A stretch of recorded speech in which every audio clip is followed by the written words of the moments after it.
Battleholics, we're back with another week of Roast Battle League Weekly. Season, we're almost done. November's right around the corner.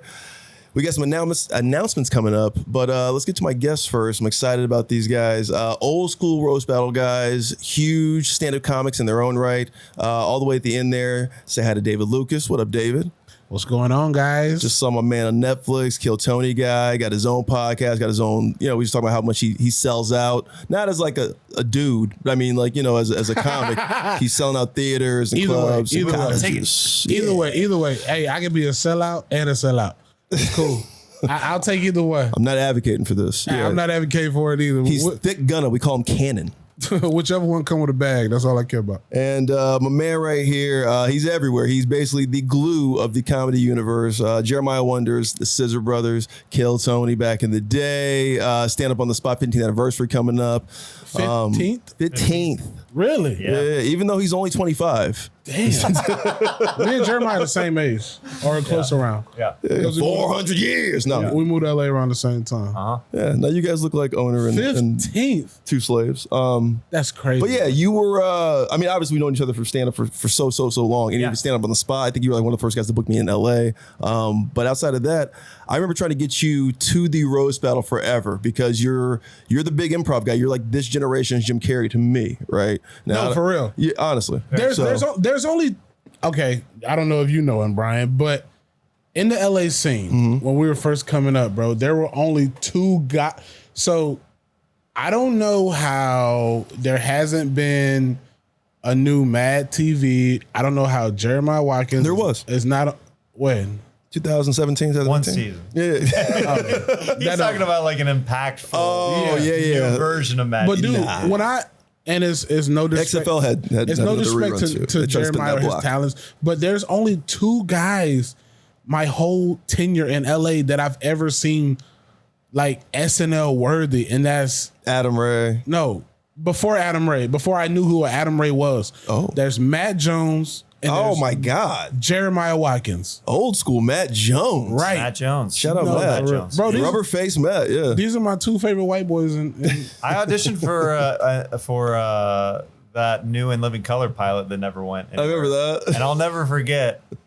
I was doing an act out that ended up on the floor during my audition, and Keenan Waynes popped up from the desk to see what I was doing, and it was the best feeling because I was like, oh, he's interested. Yeah. You know what I mean? He's like, what is this guy doing right now? Why is he on the floor? Why is he on the floor? Why did he take you to the floor? I mean, let's just even talk about it because I tried to get you in this thing because I remember Jamar and Jack Knight and Teddy Ray and Valentino. They had this thing called the all nigga wave, right? Because they were doing this thing. Crazy, that, like, at a sports event, you see the wave happen and people are just passing beach balls. Yeah. So nostalgia. Stop it. Yeah, they would bring out this like these Teddy Ray. These 6 second and Jack. Yeah. Crazy. I mean, Quinta Brunson. Abbott Elementary's Quinta Brunson. She was literally in the original wave. Amalgamation of the wave. Yeah. Fighting people, getting mad at she was Quinta. She's feisty. so Philadelphia. But I remember trying to get you, but that was like you and your girlfriend at the time. Ended up being fiance, now wife, now baby mama 2 times. Tuesday used to be my date night, and I turned down Moses so many times. I was like, bro, I love you. I keep hearing amazing things about your show, but like, he's doing that. I'm literally, this is the one night where like I am promising to like, because I go so hard the rest of the nights of the week. I'm like, I gotta give time to my girl. And you're the only guy who would actually believe that because I remember, every guy was always like, I've heard your show's fire. I get it, bro. But guys will be like, I've heard great things. Yeah. I'll come out. I'm just like, this is the one guy I see 6 nights a week. You could have one night off. Sure. It just has to be that one night. And then there was one night. But she went out of town. And that's when the things started to change in the winds of the comedy time. And that's when I was breaking into the roast battle scene. Yeah, when you were Jeremiah up there. was a part of the way. Willie Hunter. You own one of my favorite lines in roast battle history when Corey Feldman. Oh my God! You was guest judging. You got to see this battle.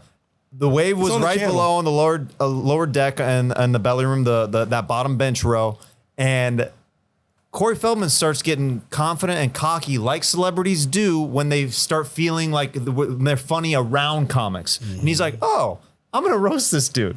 And Corey Feldman looks at David Lucas and hits him with just some generic joke, right? I think I had on camouflage. I think I remember that night. It was some kind of camouflage joke. And then David, dude, when he gets you in his sights and he locks on, it's like Terminator, like, it's like looking for you. When he zones in, he looks over at Corey Feldman, he says something like, he's like, bitch, you look like the ghost of Michael Jackson. It was in the moment, and it was just perfect timing. And if you know Corey, those are the words that trigger him. Michael Jackson. Dude, it's so layered. That joke is so layered, not just appearance-wise, but like literally, like, did he get touched by Michael Jackson? For like, real. There's so many. Yeah. Like looking at you reminds us of Michael Jackson. Yes. You look like white Michael Jackson, like right now. Like it was perfect, and I've never obviously like Corey will come around here and there, over the years, and he's a little crazy here and there sometimes, but he was a little sane that night, but that made him go crazy again, and then they had to kick him out. He went off. Yeah, he lost his mind. But anyway, Corey's he's coming in later, so we'll see him. Shit, I gotta fight that nigga. No, he's okay. He's on Dancing with the Stars this season. Yeah, so it'll be fun. Yeah, Jack Knight told me came over because Jamar and the rest of the wave were over there, but they were a few people down. He goes, Jack Knight walks over to me. He goes, Jeremiah, he goes, can you fill in on the wave tonight? And Jamar's already over there, and Jamar and I are already close friends. I was like, oh, let's do this. Like, I'm like, I wasn't gonna overextend. I came here just to watch and support because you've been asking me. Normally I don't do this, but I ain't trying to be rude. Bring him out with a preview of the remix. I mean, you did break us off too, because it was exactly what I wanted. I was like, I need these two to get in the room. I mean, and it was exactly it was everything because you guys, and then you came and you're like, all right, Moses, I got to change my date nights. Oh, I did. Yeah. I did right away. I literally when Maya got back from her trip, I go, we need to change our date night to a different night because I said this show, I'm in love with this show. Right away, I'm like, this is a show I need to be at every single week. It's perfect. Yeah. Like it was like a perfect way to express Purple Wave. Express like physical comedy, and then like as the show progressed and we went on, it eventually became Jamar Hunter, Jamar Neighbors, Willie Hunter, and myself. We like narrowed it down to the three of us, and that's when we started adding evolving with little props and then making the act outs more grandiose and like becoming like bigger bits and stuff, and led to the stuff that on TV. And then the second season they had to check everything that we had to do before we could even put it on TV. Yeah.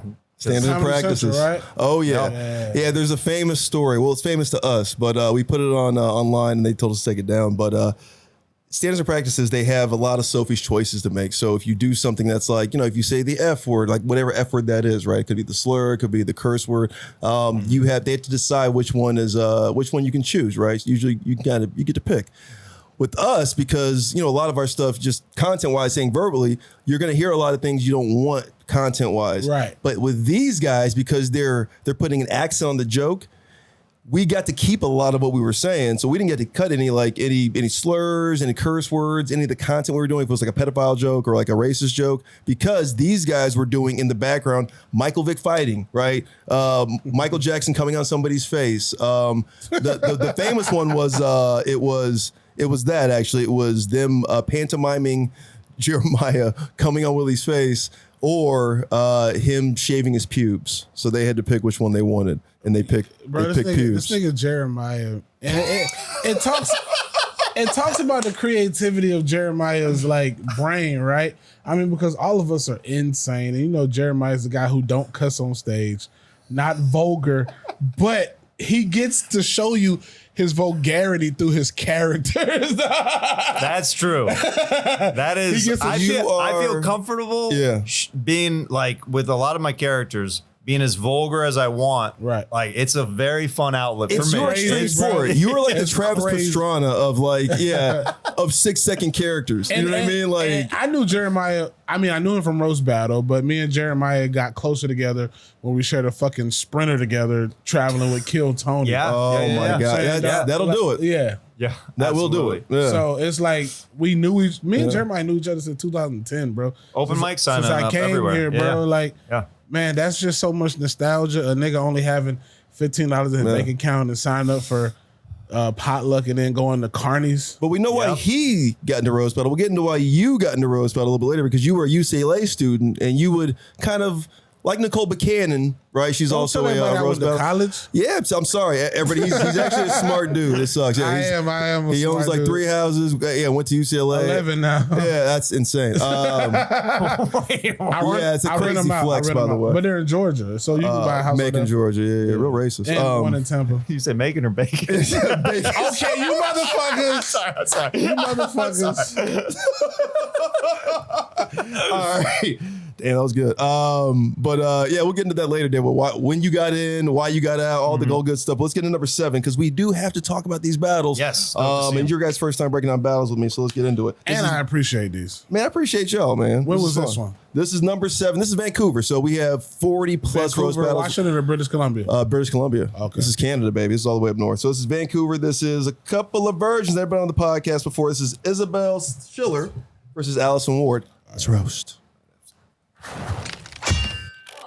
2, 3, roast together. Isabelle thinks she'll solve her financial student debt problems by selling her eggs to wealthy couples in need. But what I don't think she understands is like these couples are looking for the DNA of like beautiful, intelligent young women. I mean, Yo, that was crazy. That was the craziest joke of the night. Hey, she is young, you guys. She is young.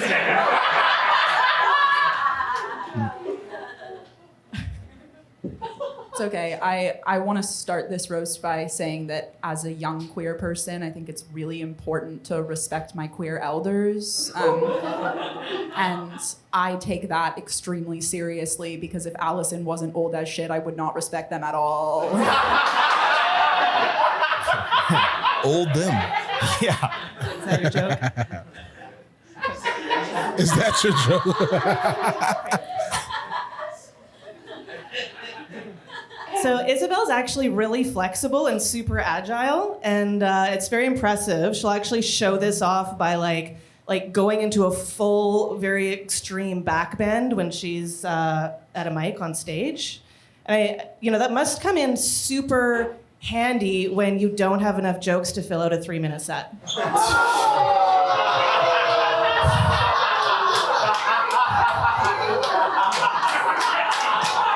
Probably does, yeah.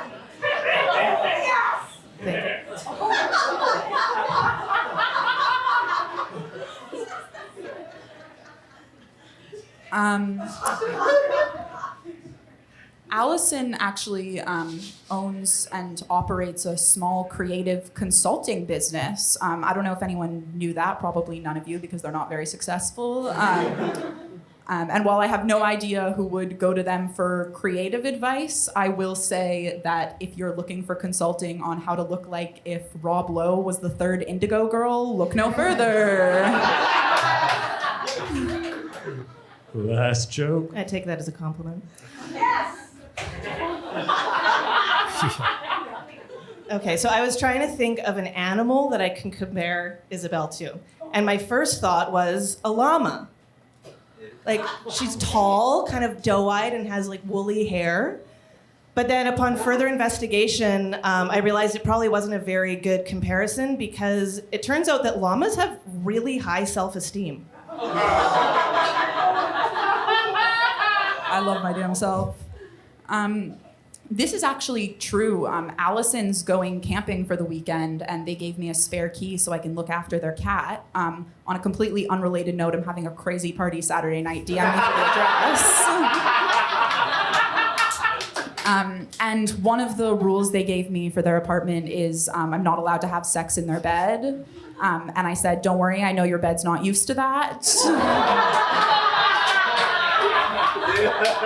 But I will say, I do know that Allison gets it from time to time because they do a joke about how they enjoy sleeping with single moms of school-age kids because after sex, they'll make you a little snack.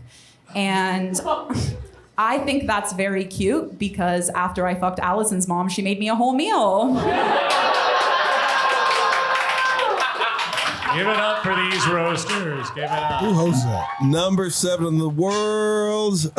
Forget. I'll let you know after the show. But Did this battle take place inside of a Subaru? I think a RAV4. Yeah. Okay. Bro, that's a lot of talking to get to a punchline. Yeah, it's Vancouver. It's very Canadian. It was polite. It was polite as fuck. Yeah, it was pretty polite. I've never taken a roast battle as a light gesture, bro. And that sometimes was my downfall. Well, it was 2 lesbians, 1 non-binary, 1 lady. We're talking pronouns here. That's Allison Ward. Both of them were fuckable. Isabelle Schiller. Right. I mean, one looks like a young Bill Pullman in Twister. I was waiting for the Nanette jokes to start. I was waiting for any kind of Nanette jokes, but there was that much talking and very little punchlines in it. It was, it felt like, it did feel like a parent, not even parent teacher, just felt like a couple teachers describing what a roast battle is going to be. Yeah. Like, hey, okay, everybody, now we're going to get to the roast battle Yes. here. We're just kind of calm down. Right. Yeah. All right, we're going to get to it in a little bit. I was thinking of an animal. right. A llama. What the fuck, bitch? Get a little more hatred in your heart. I just think in Canada it's so easy. They don't got the hate we got. You know what I'm saying? They don't got the same adversities we got over here, bro. We got a lot of shit we got to battle. I mean, I think that there's some great Canadian battlers. I think that Probably on the East Coast. I mean, K. Trevor Wilson was awesome. You're right, Toronto. East Yeah. Coast, yeah. When you're close to New York and all that type of shit. But Vancouver, bro, Vancouver over there above. Not a lot of adversity. Yeah, above depressing ass Washington. All right, Vancouver, you heard it. You know, you be like top 5 and get stabbed in the neck in Vancouver. Man, fuck that. I'll take a stabbing from Vancouver. I'm actually there Sunday, bro.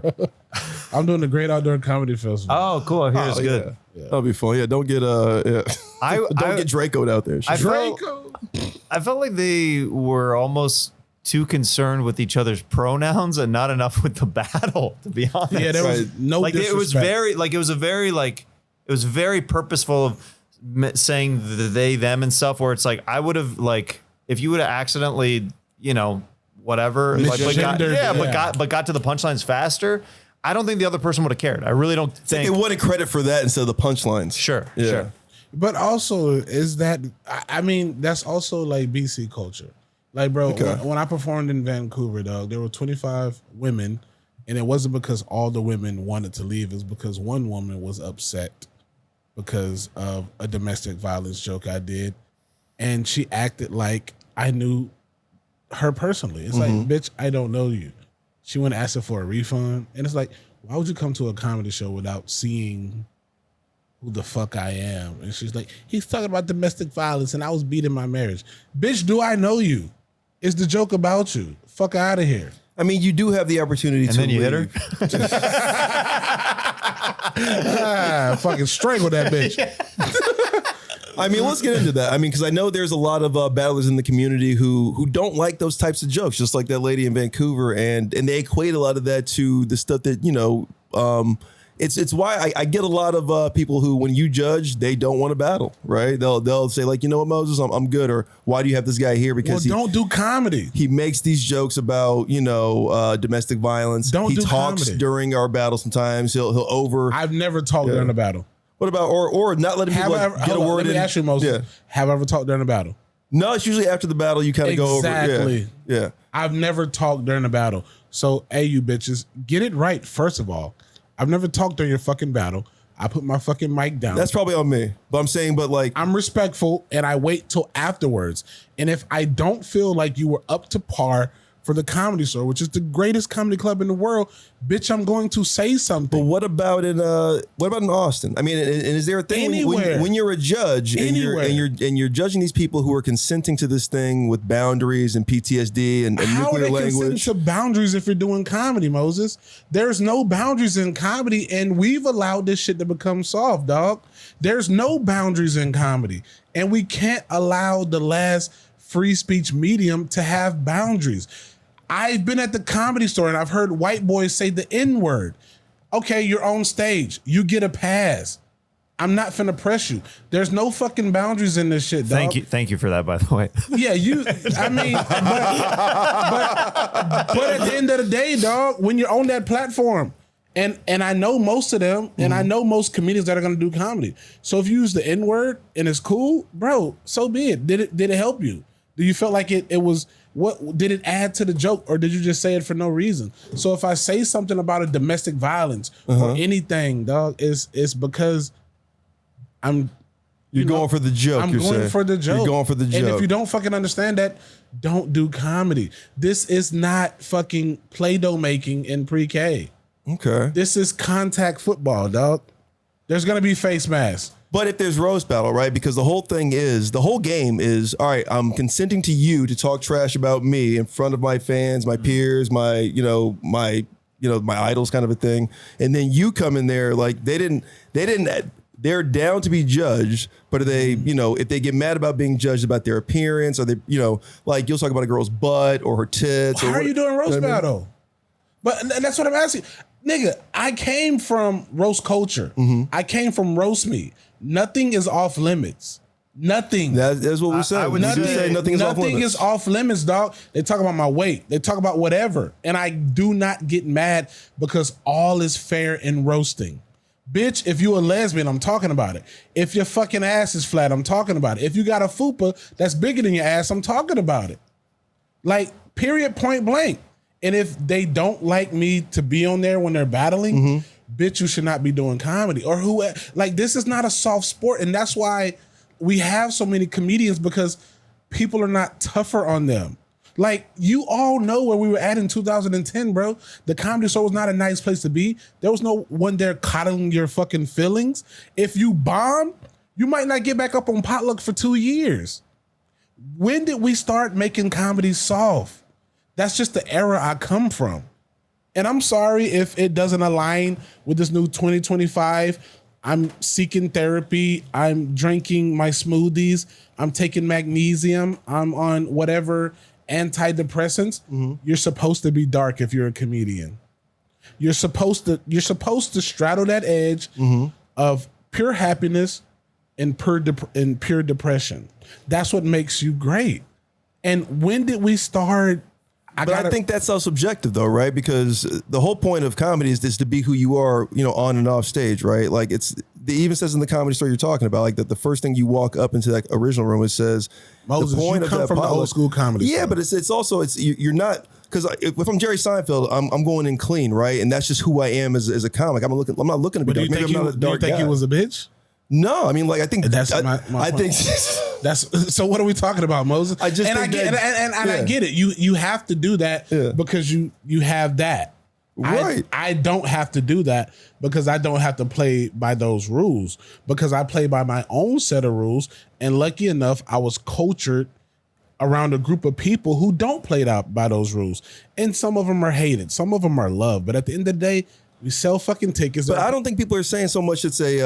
We're not. I don't think they're mad about the jokes. I mean, it's roast battle. These people are saying dark jokes. I mean, like, even the most liberal person in this thing. So a motherfucker go out there and talk about a motherfucker's dead mama. It's just you specifically. I think they're saying because you're specifically you've had battlers that say, that's what I don't want to battle. Specifically, if David Lucas, panel. right? Because it's because certain things that would happen, like it's what you're saying about them. And I love that you pointed the part of, like, people talk about my weight all the time. People talk about my skin color all the time. So I remember when you had left the battle because you were like, Moses, I can't deal with all these black jokes. Like, I'm just gonna say I've never left a battle because of that. And you never left the battle, but I remember you said this to me, right? Isn't before I even did that Bro Violence podcast? You were like, no. It wasn't that. It was. I'm not gonna say his name. Yeah. But it was at that time. Yeah. I had just had a fresh kid, and I was sensitive. That was that. I was sensitive when they said something about my kid. Oh, that's what it was. Okay. So it was like, but now it's like, I understand that's not off the table.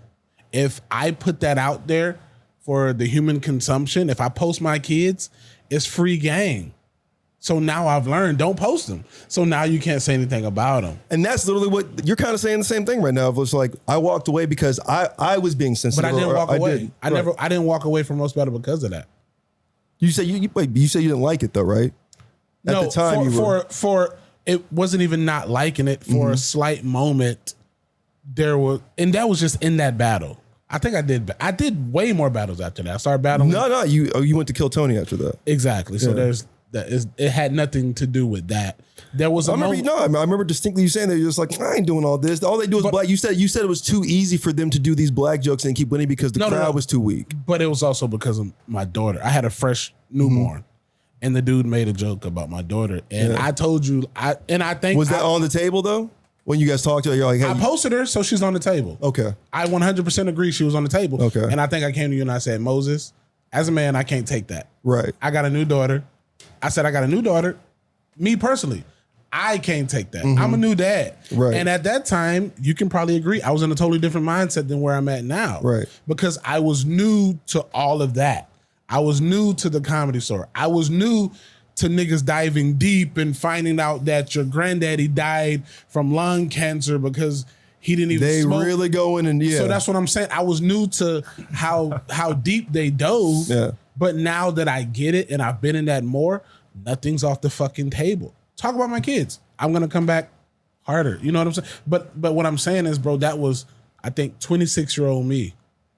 I was not used. I love this discussion because this literally is like you put yourself in the shoes of a battler of just like, hey, I didn't consent to that because there's battlers who said the same thing about like, well, I was consenting to battling this guy. I didn't come up there for David Lucas to talk about my butt or, whatever this is. But it's also like people are saying the same things, right? Talking about your daughter, talking about your skin color, talking about your weight. But right? what I'm saying at that time, and that was the only sensitive topic because I've heard other jokes that other black and people, roast me even, But I've heard other jokes during roast battle where black people were like, "Why you let that motherfucker say that?" And exactly. like, I hear that all the time. I couldn't just punch him, and then that destroys everything I've ever worked for, right? Because now I'm the angry nigga. So it's like, yes, I was at a different mind frame back then, but now that I'm in my mind frame, everything is free. Everything is you don't take anything seriously. Not anymore. No, sir.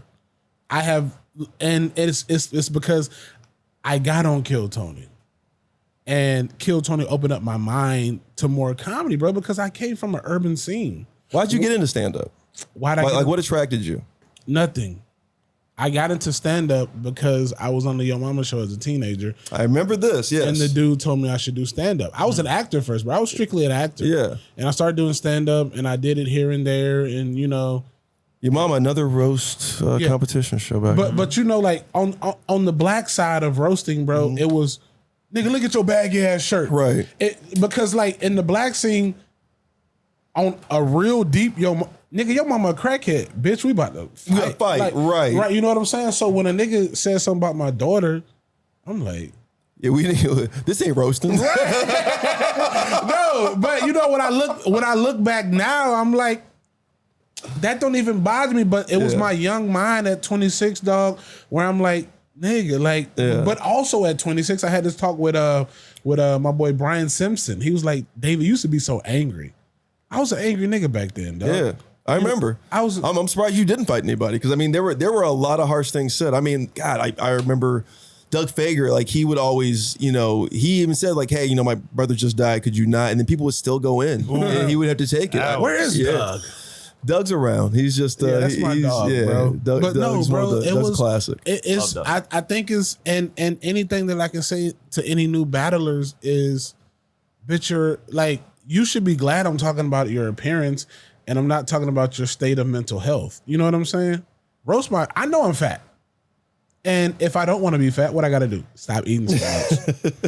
This is a self-inflicted problem. All right. Well, we'll get into the. We'll get into more of that. Yeah, we're gonna get. I really like how that transition naturally. This is perfect because, like, honestly, that's what it is. It's like I don't think people understand where you come from in this thing, and like, and to come from that perspective and from that background of like, hey, I was just like y'all in the beginning. And let me tell you, to all you people who are offended by me, I've been a ghostwriter on 15 projects. A lot of shit that you little fucking grass allergy ass niggas have enjoyed. Listen, they're called sketch comics, but all right, this is number 6. We're going to Cleveland. You been to Cleveland? Nigga, I hate Cleveland. Well, you're gonna love this battle. This is that the Clarities? No, this is not hilarious. I think it's hilarious. No, this is at another joint that This D's isn't was at the doing. Funny Bone. But this one's fun. This is Chris Paul. This is his fourth appearance on this. I mean, Cleveland's having a run right now. I know you guys don't watch this thing all the time, but Cleveland's having a moment right now. Cleveland has to. It's so fucking gangster. They got to. But this is John Brown, not that John Brown who helped try to free all the slaves. This John Brown from Cleveland versus Chris Paul. Let's get into it. Yeah, this is gonna be good. It's true, I did. I spent all week with John, and I gotta tell you guys, he has an awful lot of opinions on vinyl records for a guy with a face that screams, I have opinions on tractors. That's great. This is cool. Roasting one of the original sons of Narcanny. Chris looks like he enjoys a nice Chianti with his squirrel fillet. John's built like an upside down snowman.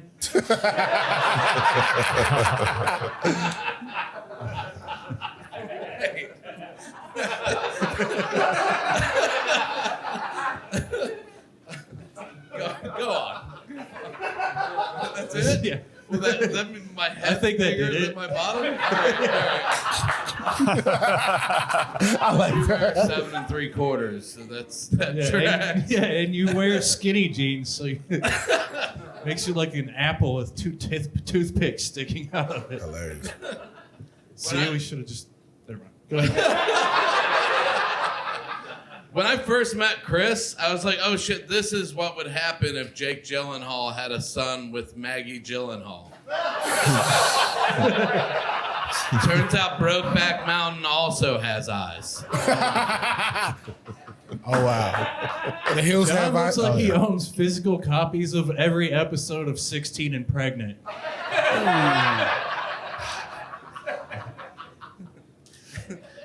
Chris somehow always looks like he's eating soup while watching TV in the dark. John talks an awful lot for a guy with such a tiny mouth.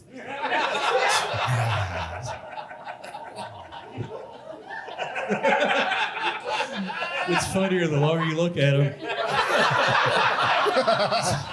That's enough, Gyllenhaal. I love it. Chris says he gets annoyed talking to his mom because she always asks him for $20. But I think that's a pretty good deal. She charged me $40. Yes, sir. I didn't know there was a family discount on rub and tugs, you know? Wow. That's crazy coming from the Gerber baby with a soul patch.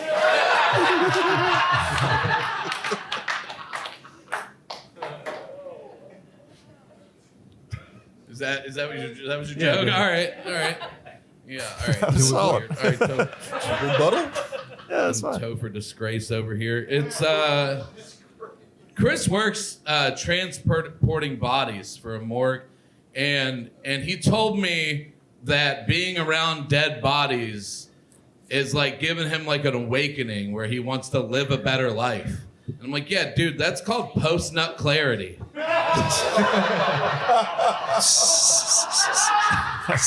Necrophilia joke. That's crazy. I rode back last night with from New York with John. It was getting really late, and I was afraid he was gonna fall asleep. And then he talked for 6 hours, and I wish he had fallen asleep. All right, well, he did one more. I'm going to do one more. That's all right. Yeah. Chris looks like a door-to-door knife salesman that does his demonstrations by cutting himself. That's the one. That's the one. That's the one. Let's go, Cleveland. John Brown with his debut on the podcast. Shout out to America. Chris Paul, number 4 on the podcast. This is fourth appearance. Number 6 this week on the podcast. That was Cleveland. What you think about Cleveland? I enjoy that. You can tell that's Cleveland. Well, you can tell that's America because there's no like safety net. And also, I enjoyed that battle a lot. And when I watch roast battle, like even if somebody has good jokes, I go for people who don't read off cards because like when you don't read off cards and you remember the jokes, bro, you can deliver them and perform them so much better. And it's like, it's 5 jokes. Like You want to be a professional, right? Dang, there is a theme, roast battlers. They don't like you guys with notes. Every guy brought on here has always said that it's Earl Skakel, it's Kenny, it's Frank, it's remember the 5 jokes. Yeah, as someone who has seen hundreds of battles, the people who do the best are the ones who have them down and look directly at the person. There you go. And you can feel it that they're excited to tell this joke because they've been working on it so hard and they memorized them. Yes. It's a big difference between, and your butt is so fat that, you know, like you're not doing an audition. You know what I mean? Like, you got it's not a cold read. You know, it's that part. I'm like, it's like they're doing a live read being like, and then you're a It's like, all right, you can deliver. Who wrote this? You can deliver. You can deliver it so much better. Right. So much better when you memorize like those jokes and you don't have to go to your notes and it'll punch harder and you can have inflictions. Yeah. Speaking of inflictions, before we get into inflictions online, things like that, because you guys are so beloved. At least back in the day, you guys were like real beloved. Jesus when Christ, it came you make to me sound 50, nigga. But you guys are. I'm not going to get into that joke, but all right. No, get into that. No. What I'm going to say is, because I think there's a lot of battlers when it's respect, I think, is when it comes to like the judging. Like, do you think there's a respect factor when it comes to judging? Like, let's say, Whitney Cummings or even, Joan Rivers is still alive. I think it's the talking down thing or like punching down of like, demeaning people about their appearance, like, flat butt, flat tits. But I do love what you're saying because you deal with weight all the time. You deal with issues all the time. People talk about your aesthetics. You know what I mean? So it's almost like, why does this offend you when it doesn't offend me? I mean, there's hundreds of hours of me roasting Kill Tony Guest and also Tony. Mm-hmm. And the only thing people ever roast me about is my weight. Right? So if you let that bother you, sometimes you got to let that, you just got to let it marinate and then come back with because a lot of times I've said something to a comedian, like, whatever. I'll say something, then they come back with a weight joke. And it's like, let that breathe, let it marinate. And then you find that pocket. Like, roasting is just like hip-hop, jazz. Pockets. You ever notice how somebody will say something like a rebuttal? You say a quick rebuttal. It might not be genius, but it's in the pocket you said it. And it makes that joke land so much harder. Man, you talking?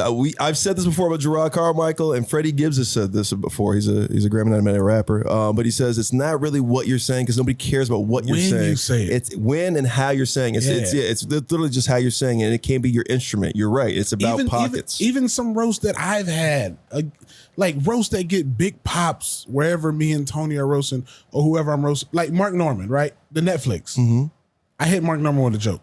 He came back so fast and so quick with something, and all he said was, "You look like Shrek." Right. But it wasn't like, "Oh, that's genius." You look like Bob Marley. It wasn't what he said. It was when and how he said it.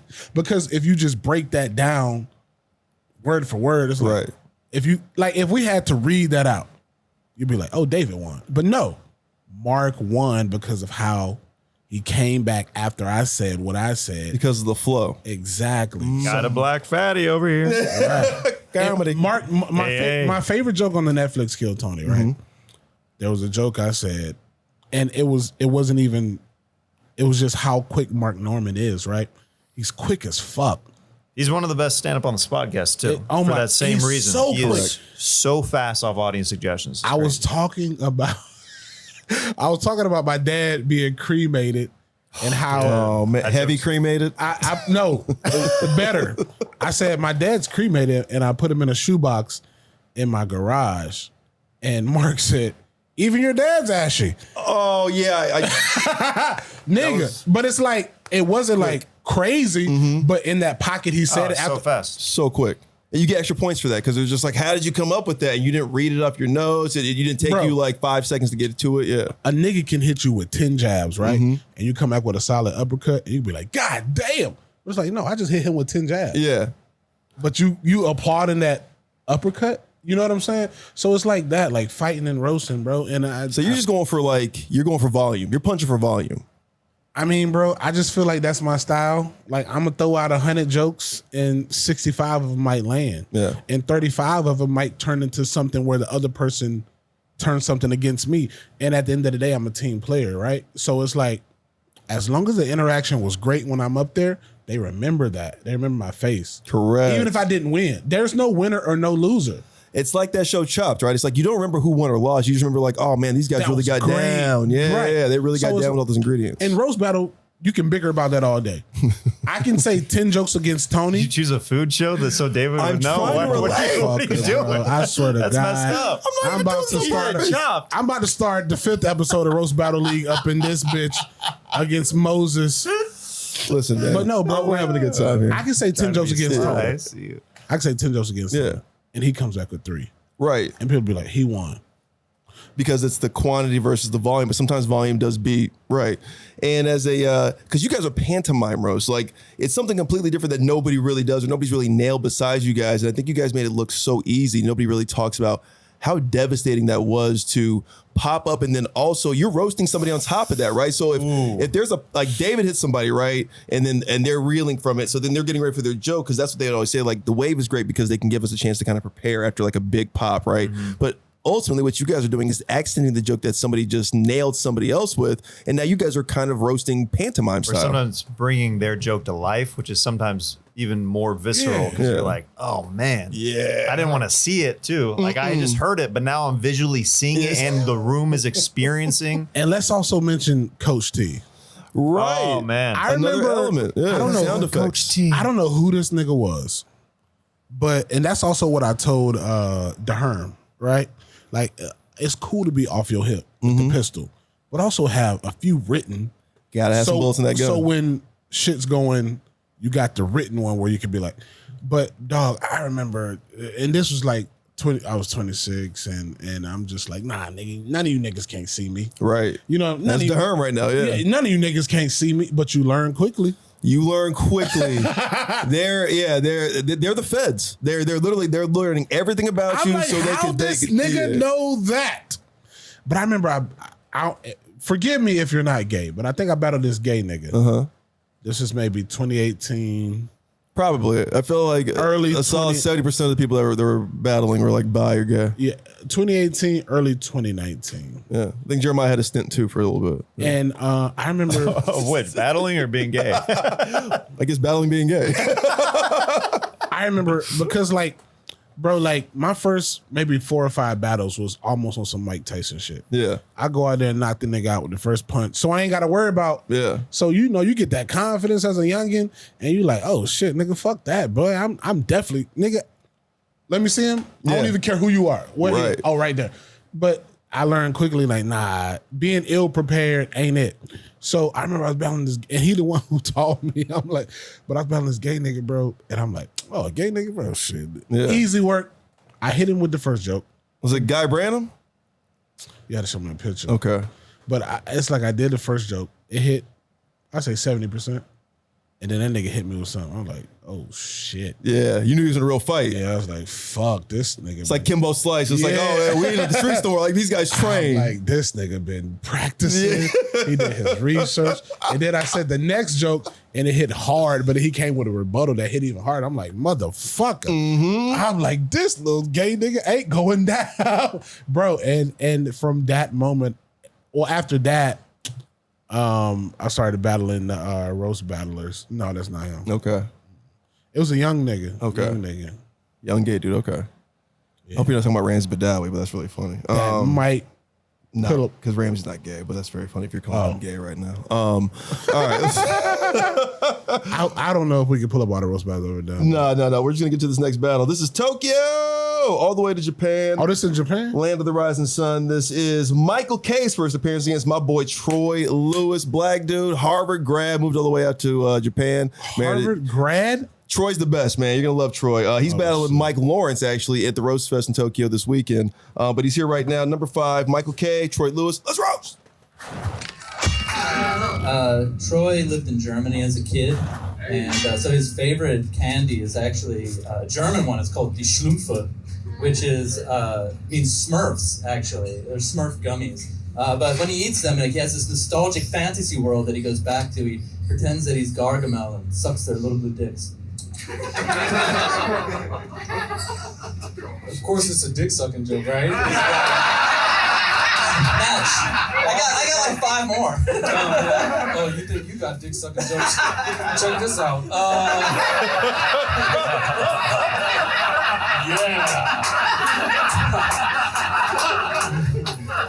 Yeah, Michael told me that he loves Coen Brother movies, but he can't say what his favorite one is. If I had to guess, it's probably Fargo, because he loves to see how far dicks go in his mouth before he dies. That was better than that. That's true. I mean, I do love that movie. It's a rite of passage for me, if you know what I mean. Everyone thinks Troy is really like chill and cool and calm, but it's just the concussions actually from playing football and high school, university. He's just kind of, oh, Troy's so cool. No, but he played football at Cornell. He was running back. Like team favorite. He always had cum running down his back. I got gay shit too, dog. Yeah, you do. This guy's style is fun. Yeah. So, Mike is a big fan of Stanley Kubrick movies, but he can't say what his favorite one is. Yeah. I guess he doesn't know if he should keep his eyes wide or shut while he's shining dicks with his mouth.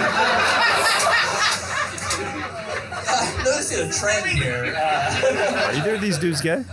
Troy looks like What? he's watching his wife get fucked by a black guy.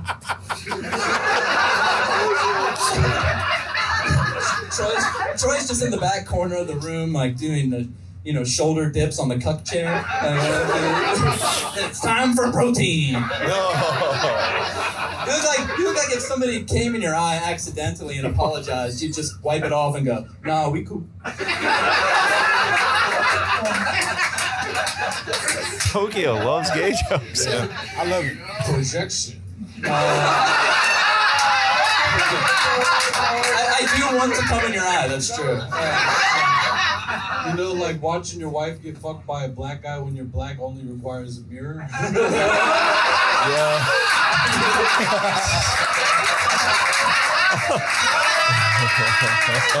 That's hilarious. That's hilarious. Yeah, when Mike was a kid, he used to spend his summers with his microbiologist uncle on Jekyll Island. Actually, he was just a normal biologist. He became a microbiologist when Michael showed him his penis. That was good. a field-leading study, actually. It made a lot of progress in the micropenis field of studies. Yeah. Anyway. I think we all know by now, but Troy is black. And his wife is Asian. That makes his kids Blasian. Right? But, it causes problems in school. Like, his daughter recently got suspended for stealing her own lunch money. Cheating off herself during exams. But when she's an adult, she'll be able to do her own nails, like, really, really well. And then run away from herself without pain. Layers. The onion joke. That's right, just like Daddy taught her. All right. So Michael, he's a 45-year-old man from Ohio. He's going through a midlife crisis. If you don't believe me, just look at his earrings. He's trying to reconnect with that little boy from Dayton deep inside of him. But he looks like he's trying to get deep inside some little boys dating. I fuck with Tokyo. I don't know about that. I did get the earrings like 2 years ago, so that is like for real. Give it up for us, guys! Yeah! I give it up for them, man. That's Tokyo. Yeah. That was better than Canada. Couple expats. That's Troy Lewis's third appearance on the podcast this season, and Michael K's first appearance all the way from Dayton. Which one's the black guy? Expats. What's the black guy name? Troy Lewis. Troy Lewis. Here's funny. Cornell. His style is fun and smooth. Like his Yeah. rebuttals are Yeah. good, and like you can just tell he's confident and just no reaction to jokes. Ex-champ out there. Ex-Pat from out here. Cornell. Sorry, not Harvard. Fuck you, Harvard. Where you the got fuck Obama. Cornell at? Cornell, yeah. Cornell University. Channing, can you bring up Cornell? It's an Ivy League. It means we can't get into this. You have to play football or do the thing that Troy did, which is running back usually. How you get it? Or sing Ithaca, New York. Ithaca, New York? Ithaca. Wow. Shout out Cornell. Anyway, he's in Japan now with kids. It was interesting. That was a genuine question for me in the middle of the battle. I was like, it's so interesting that they both decided to go so heavy on the gay jokes when they're both straight dudes. They don't know each other. That's what it usually tells me. Like usually when I see two dudes who battle, that it's makes all, a lot of sense. You know what I mean? It's like if there's a textbook with roast battle, right? It's like if it's a white guy, all right, that guy's or a pedophile, right? Or he's a racist. There we go. Right? You can go with that, but racist doesn't really hit as hard. You got to be. It's pedophile. Usually sexual assault. You got to look like a real racist. Yeah, exactly. And with a black guy, it's a little. If you just want to go black jokes, like he did at the end, he saved his black jokes for the end with that layered, one about his kids. But ultimately, what do you think about those jokes? You've seen them more than anybody. Like, what do you think of when it's like a battler doing those kind of jokes at the end, where it's like, well, it's like he's black and an Asian, so that means it I like that he did it last and not first. I'll say that. Sure. Because and it was creative. At the end, it seemed creative because I think we were so tired of hearing. Because you look at Troy, you're just like, there's just no way, right? Or we would know by now. Or if there's something like, is there something we don't know about him? Because it just felt like a false premise, and obviously it was a false premise because he's got kids, and then you learn that throughout the battle. Like Troy's not a gay man, but to keep going that well, beard, right? I mean. But he didn't say that, or we didn't learn that. Anyway, it was just he just kept poking fun, like, this guy, he sucks dick, this guy's got cum on his back. You're just like, all right, well, do you guys know each other? And usually when it's two dudes don't know each other, like that's what they're going for. Okay. It's just like if they're not trying to go for the typical, like, hey, you're a white pedophile, or hey, you're a black dude. Here's some stereotypical jokes. You go for like this guy's gay. And it's just like a man thing of just like, all right, I'm gonna try to like demean you a little bit. You're gay. That's like straight guy humor, right? Right. Yeah. Look at this. Right, exactly. It's like, and if you don't know the guy, that's usually what you go to first, right? Yeah. Right. So I feel like that's what happened there. It's like these guys don't know each other. They're both expats. They didn't even touch that. They were just like, this guy's queer. Right. And they both from the States. So there's like, I feel like when you go to Japan, if you see a nigga, especially like in the area that they both from, which is in the United States, sort of close proximity, you're like, oh shit, we got that. We could joke like that. Yeah. It was a good battle. It was fun, man. I mean, like, obviously it was fun. You see, like, they're trying to be friends with Troy. It doesn't matter. I mean, like, Troy will do his homework, or he'll kind of go with the flow of whoever he's battling. And it felt like he was just kind of doing that. I mean, I fuck with him. It's why Mike Lawrence is going to battle him. Like, Mike Lawrence hasn't battled in forever. He's coming out of retirement just to battle that dude because he's going to Japan. Yeah, wow. They're doing it this weekend at the Roast Fest. I mean, anybody who's like a fan of roast battle who might be watching this, like, I mean, look at the difference in the performance confidence between someone like Troy versus the battle in Canada. Right. It's so night and day difference. Like the comfortability, the flow, the rebuttals, the everything, just the timing of getting to the actual meat of the joke. I appreciate it. I can almost say like maybe the last week's thing, there was a chemistry thing I think we're talking about. When I was watching the Hater episode, there was a lot of chemistry between the battlers. The jokes weren't the best, but the chemistry was really there. With this one, it feels like there's a respect factor happening with these guys, right? Like in the Canada battle, old girl was talking to non-binary saying like, hey, I respect you. And they weren't really going that hard.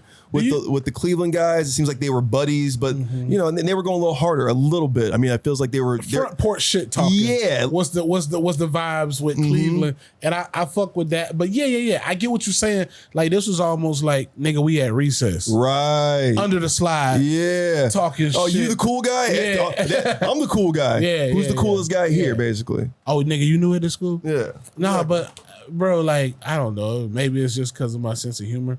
I like a battle where the niggas feel like they hate each other. Like I like when niggas go there to battle, bro. I almost wanted to be like boxing. Niggas walking up sweaty. You know what I'm saying? Nigga, are they about to fight? Like I mean, there's definitely more intrigue. There's more story there. Do people do many entrances anymore for roast battle? Because it kind of went away, huh? Well, here's the thing. Like you guys were talking about the notes. They're too worried about their notes, so they don't get into the intros. And what else? There's another word. No. The white guys would do it. I've seen some people a handful of people over the years that their entrance was so good. Yeah. They couldn't follow it. They couldn't follow it, but sometimes it edged them out over the other person whenever it came close. The Earl Skagel had the best entrances. Oh, dude. Yeah, Earl Jamar. Earl Jamar would go. We'll go basically. They were great. They were great. Yeah. They would go bag for bag. And bro, like, I don't band for band with the intros. Tony rented Armor in Montreal. That's true. And He you read rented about Mark Norman. Yeah. Right. Yeah. I wish people, and this is to all the new battlers who get offended by me. Mm-hmm. When you do roast battle right, there's no winning or losing. Because like you said, if you come in with an intro, right? Like if you got an Earl Skagel, Earl Skagel might lose 15 times in a row. Right. But you still want to see that nigga battle. Of course. You know, because it's like, one of my favorites to watch. yeah. And it's like, he's so dramatic. He's coming in there with so much crazy shit, bro. Like you just digits, you know, it's why you want to see digits. It's why you want to see Jamar. It's why you want to see Yamanika. You know, it's why you want to see the big characters, Alex Hooper. You know, it's those guys are going to come out and you're going to be like, all right, what's this intro? And I really hope they can back it up with the jokes. You know what I mean? So, yes. No, we have this ongoing joke between me, Jamar, and Willie during a roast battle, during Yamanika's roast battle. If you look at the footage, at one point, like I forget the context, but they accused me of throwing chicken at Yamanika, and I'm like, whoa! I did not throw chicken at Yamanika. It was someone made a chicken joke, and we had chicken, and we threw it, and Jamar and Willie to this day is like, remember when you threw chicken at Yamanika? I'm like, I did not throw it at Yamanika. She ate it though. That's what was so brilliant. That's what's so brilliant about it. It was floor chicken and she ate it. She grabbed it off the floor. Oh, so freaking funny. She ate that floor chicken. I don't think battlers hate you because of that. There's a video out between you and William Montgomery that they don't like because it feels like you have empathy for a story that seems real, but you told me personally that that's not a real story. But why make fun of a sexual abuse case that didn't happen? I don't think it looked like you were. I didn't make fun of sexual abuse. I'm sorry, but it was just domestic abuse. Domestic abuse. Yeah. Oh, because that's just my sense of humor. I mean, if you. But you were almost crying on this video. It looked like it anyway, bro. Because that's selling the story. You know, like you did say you were an actor. Yeah, I was an actor first, bro. Like, go watch my special. Within 5 minutes of my special, I'm telling a domestic abuse joke about my white girlfriend. It's hard to beat her because white girls bruise too easy. Okay, it's not true. Like I just have a fucked up sense of humor, and like sometimes So you've never hit a woman? No. There you go, everybody. From the back. Now you know the story. So if you don't, it just means you don't like him. So then you're picking and choosing basically on the personalities like, not so much from the case that's actually a police case. So if you're not going to be judged by David Lucas from here on out, it just means you don't like him personally. But Moses, think about this, bro. And it's no disrespect to shout out to the women who've been domestically abused. And I shout out. I want to give a real big shout. But I'm saying like y'all are strong. And bro, here's the story, right?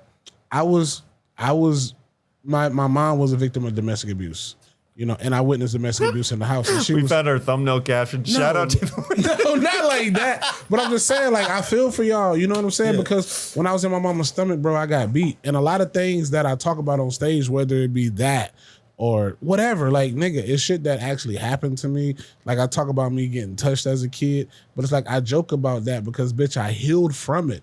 So now I can joke about it. Like if I was still harboring that shit would be eating me up. But here's what I'll say, bro. Man, don't say eat up. Don't do that. But go ahead. But here's what I'll say, bro. I got enough notoriety, right? Yeah. I got enough notoriety.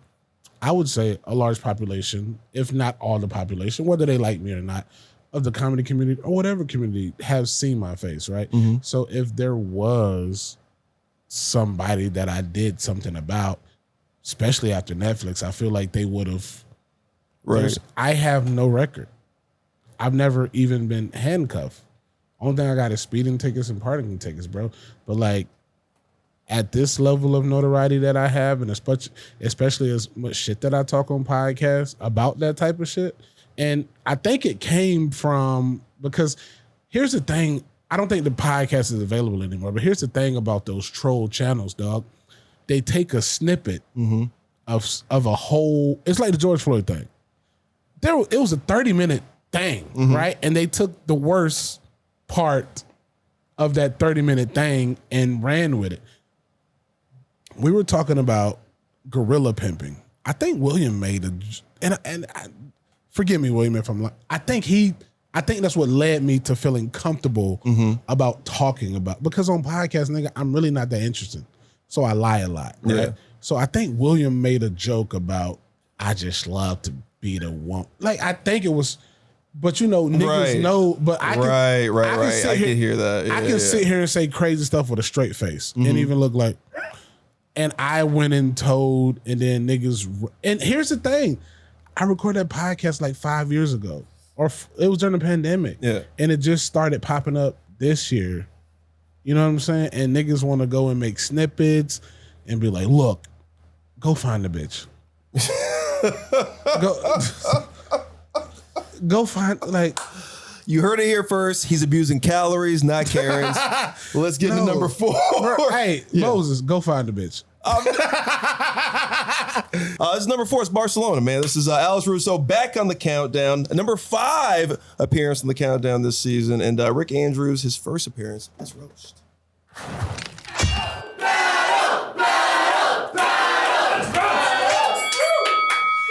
This is Rick, a very high definition Lego man.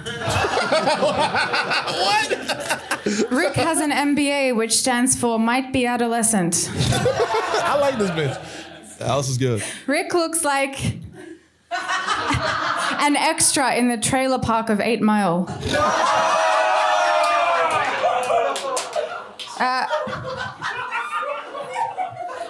Do you say all your jokes and then another person says all their jokes?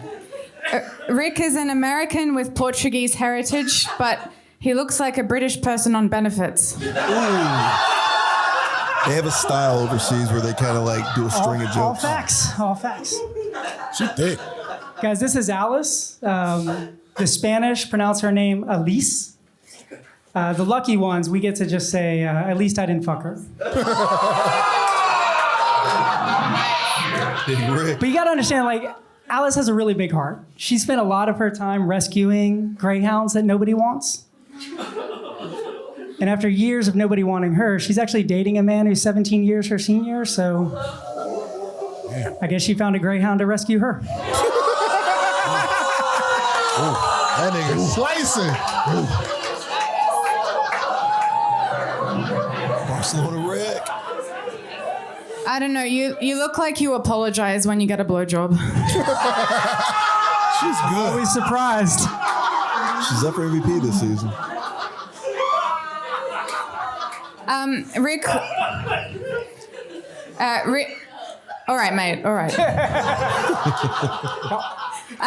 Rick was in the U.S. military. After 9/11, he got deployed to Afghanistan. And few people know this, but Rick actually found the weapons of mass destruction. He just couldn't reach them. They were stored on the top shelf. That's a nice short quote. That was a nice short.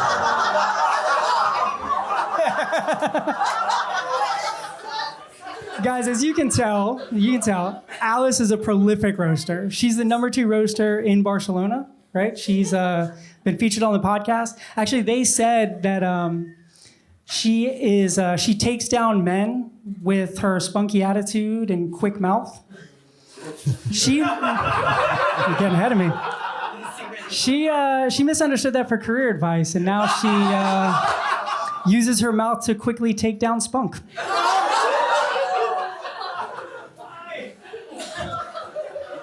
Rick, more like prick. Am I right? Good jab. Rick and Morty. Yeah, Rick tells me he has no insecurities, but I can think of a few you can start with, mate. After Afghanistan, Rick was deployed to the south of Spain, which was a really nice change. It's a shame those 500,000 slaughtered Afghanis couldn't join you on the Costa del Sol, Rick. Going in. Yeah. I got airplane miles for that, actually. So, hey,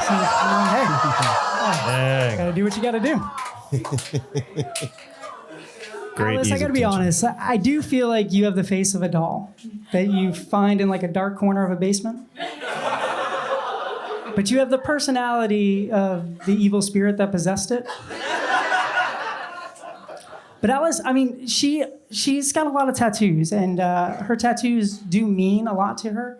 Like she has a tattoo of Van Morrison, which, you know, yeah, he left a mark on you, which makes sense because, you know, 80-year-old men definitely leave marks on you a lot.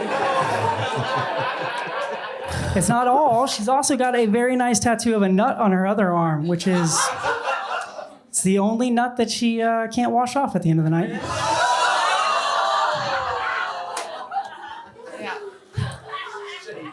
Rick's got a tattoo that says Doc. Is that on your calf, Rick? Oh, it's in your, can you show us? Yeah. But you're not a doctor, are you? Just a medic in the military. That is true. But you're a PhD. That's not a real doctor either, right? Oh, dang. You don't get a comeback to the comeback. That was a good rebuttal. Yeah. It's quick. Yeah, Rick moved his family to Catalonia following the military tradition of showing up in countries where they're not fucking wanted.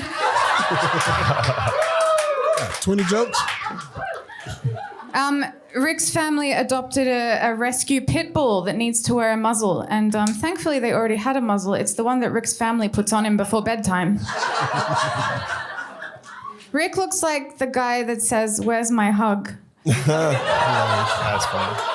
That's really Classic. I get one at the end of this roast, right? You got Timing. Speaking of Pitbull, yeah. Alice is a huge fan of Pitbull because there is a lot of crossover from Van Morrison fans to Pitbull fans, right? He goes by Mr. 305.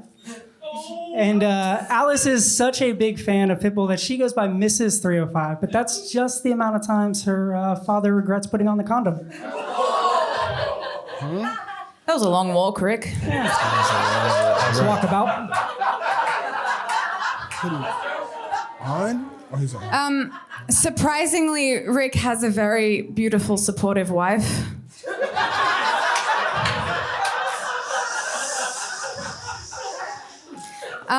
She's here right now. She's always supporting him. Rick and his wife have 3 beautiful children together. The 3rd child was an accident. I truly, I don't mean that the pregnancy was unplanned. I just mean that Rick's not supposed to come without his wife's permission.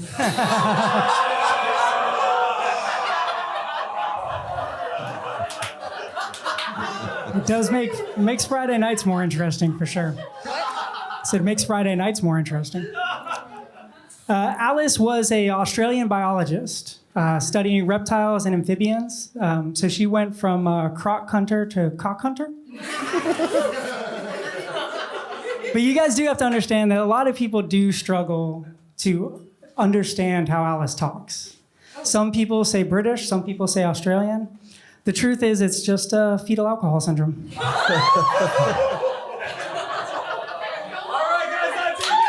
Number 4 battle in the world, Alice Russo, her 5th appearance on the podcast. I didn't get that one. Rick Andrews, his first appearance. That was fun, man. Rick with a lot of clever ways to call Alice a slut. Yeah. And Alice had a lot of variations about how to call him a beta male. He said Miss 305. Mm-hmm. In the condom, yeah. Her daddy regrets it 305 times putting the condom on. It wouldn't be taking it off? Right. Unless it was a... This is what you guys are here for, to critique these jokes. Unless it was a her daddy fucks her joke. Then that's a... Right. You hear that, Rick? Step your incest jokes. No, that's what I'm saying. Was it? Yeah, I think it was an incest joke. Okay. Oh, okay. Yeah, I think he was going for an incest joke. Yeah, okay. Well, there would have been... I think you guys are right. Slightly wordy. That's all it was. Just take the condom off. That's what you should have said. Yeah. 305 times he took... Yeah, if you're going to do an incest joke, really think about it. Put yourself in those shoes. And how many really nail fucking that. jokes was that? I mean, they do a thing in Scotland, and I think Barcelona's probably taken on a little bit of that style, and just it's punches and bunches. They like to do punches and bunches. Had they had 5 jokes, that bitch would have slaughtered him. Yeah, no, Alice is really, really good. God She's up for damn, MVP. Her bro. and James Riegel out there in Barcelona are knocking it out this year. Damn, she was. No, they're Shaq and Kobe out there. Alice bro, and God damn. Alice and She James. got cool style. I liked her a lot from the first.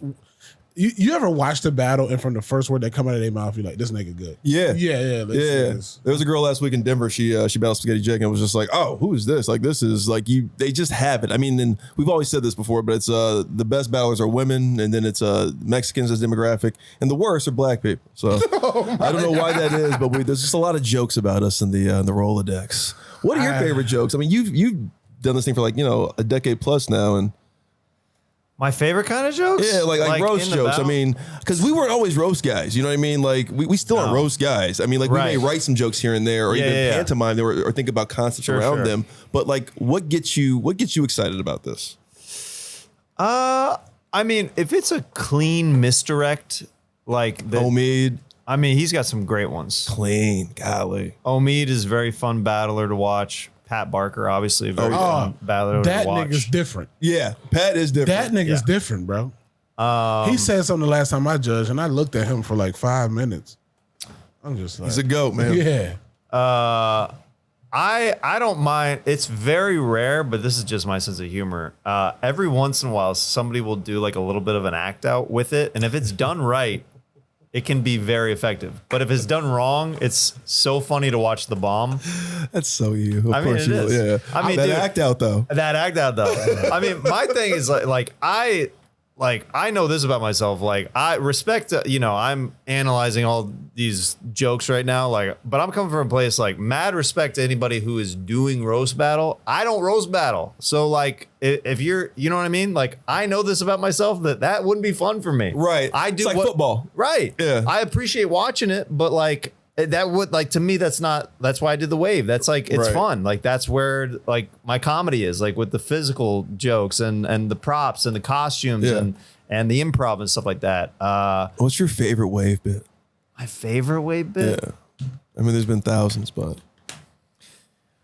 oh man. I mean, one of them for sure, just because it was so intense, was the pube shaving on Comedy Central. Live, by the way, that was a live but taping. doing a 9/11 act out in New York as the buildings with a plane, that was very fun. Never forget that one. Speaking of Omid, this is the gnarliest one that wasn't in the immediate wave, and Omid helped with this one. It's so disgusting. So Jamar and Willie, and Willie were they couldn't make it one night, and we did like it was like in the period of the wave where it was like the wave was starting to flicker in and out of like whether it was going to continue to be a thing or not. I was holding on for a while before we stopped doing it, and we were having a lot of subs. This is like in the Haiti era, and Omid was filling in, and Omid did this bit where I came up with a plunger. And I brushed my teeth with toothpaste and a toothbrush, and he held up the plunger, and I spit into the plunger like it was a sink. And then Omid looked at the crowd and looked at me, and then he freaking drank my toothpaste spit in front of the crowd, and it's one of the grossest things that we've ever But done. that's, I mean, obviously I knew before that, but that's when I was like, there's nothing harder than this show. I don't care what anybody says. There's nothing more punk rock, nothing more hip hop, nothing just more extreme than somebody brushing their teeth, spitting into a plunger that you put into a toilet and then drinking. Dude. We go harder than anybody. If we were, literally, I say this, I'm like, if we were a Second City show or like, we would be seen as, or a UCB show, we'd be seen as like a Broadway thing of like, oh my gosh, look at these guys. They're like Lin-Manuel Miranda and these guys. That's how I look at y'all. Yeah. Do you know the only joke I got in trouble for at the Comedy Store? N-word? Out of all the years. No, not that. No. They're like, yeah, keep going. The silly string? No, not silly string. Not lighting things on fire in the belly room. Yeah. We lit Confederate flag on fire. the Confederate flag on fire, and we had what's his name, Michael. He came in a full KKK outfit that one, like for the Jason Reitman doc. My boy Mike Scott. Yeah, Mike Scott. He came in with that. Yeah, Mike. Mike's in New York. Oh, okay. And the only one I ever got in trouble for was I was chugging a gallon of milk, and I covered myself in milk, my whole body. And I was drowning in milk during this act out. And then afterwards, management came up to me. They said, That's the only thing we'll say, don't do that again. They got really mad. They said that gets in the carpet, that can cause mold, mildew. They said, everything else you're doing, we know it's crazy, it's fine. Do not bring milk back to the belly milk room. gets in them fibers. You can't get that shit out. It just stinks. I know. It just, because it's just bad. sour milk. And I was like, okay, I'm sorry. Yeah, Sorry. but that was. But glitter, everything else, awesome. like. Yeah, silly string they hated. I mean, there's an epic Troy Conrad photo where I'm literally just in the milk. Completely, It's drowning in perfect. milk. Mike Scott, the black dude, right? Yeah. What's the nigga name who used to be down in the basement? What his name, Mike's too? The lawyer? No, that was David Pierce. No, the lawyer. He used to smoke cigarettes. Oh, yeah, I know you're talking about. I forget his name now. What his name, Mike something? Yeah. But he was great. He was a hell of a battler too. Yeah, I don't know where the fuck he at. Wisconsin cat. All right, let's get into number 3 battle, and we'll talk about a little bit of the aftermath. Hey, of what nigga, we've goes been on. here 2 hours. I know. I'm trying to get. We've been talking. We really get into it. We're going to the Bay Area. This is fun stuff. The Bay's always good. They're right behind us, like a 1.5 behind LA for the lead right now. Fuck LA. Come on, all you LA. bitches being sensitive about me, and you're worried about gay ass San Fran because I'm talking about your flat ass booty, bitch, and you're letting gay ass Tech Central San Fran keep. Oh, this is the stage where you made a girl cry on Kill Tony. Yes. Oh, Cobbs, yeah. Yeah. Let's get into it. Both these girls have, nigga, that shit made World Star. Both these people, never been on the podcast, they're both versions on this. Is Spencer Devine versus Kathy Zhao from the Bay Area. Let's roll. Ooh. Members of the jury, roast battles are the ultimate equalizer. Like, look at this. My opponent is a very well-educated individual. She has 2 masters in language and anthropology. That's nuts. Today, I smoked weed out of a donut and watched the Magic School Bus. So I guess we're both the product of higher learning. Kathy?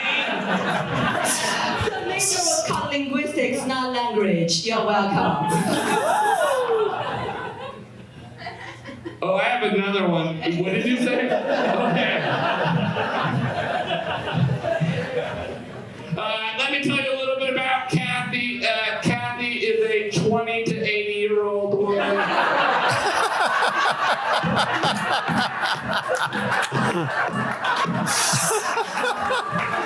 Don't forget to pay the rent.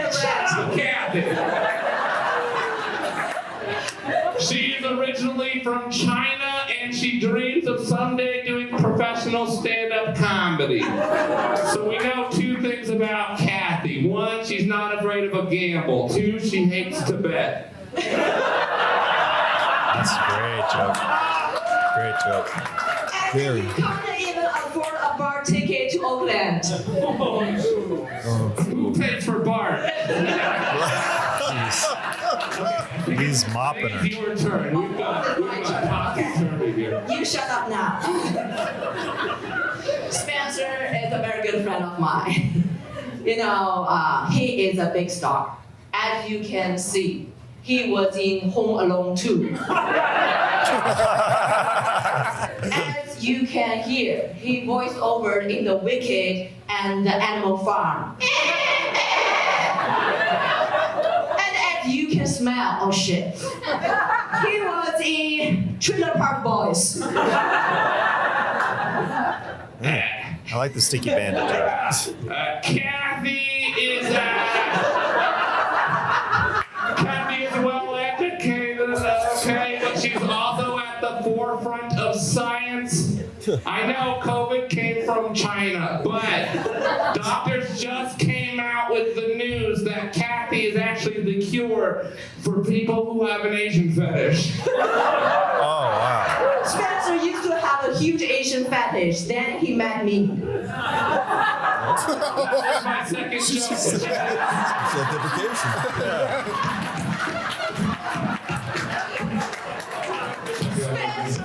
Spencer's mom was a Montessori teacher for 20 years. Then one day she looked at him and she quit forever. She now became a nurse in Panama. She'd rather see people die than see his son doing comedy at night.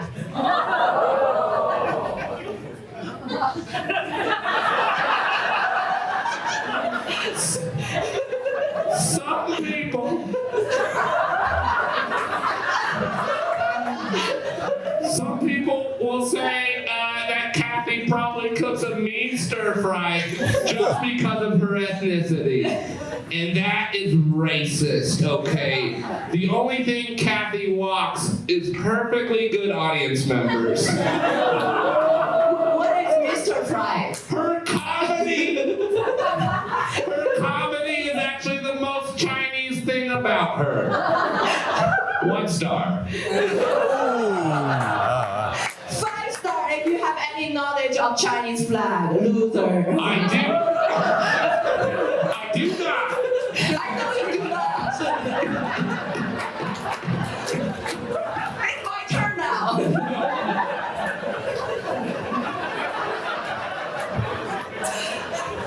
It's a very fun battle to watch. Yeah. Okay, go.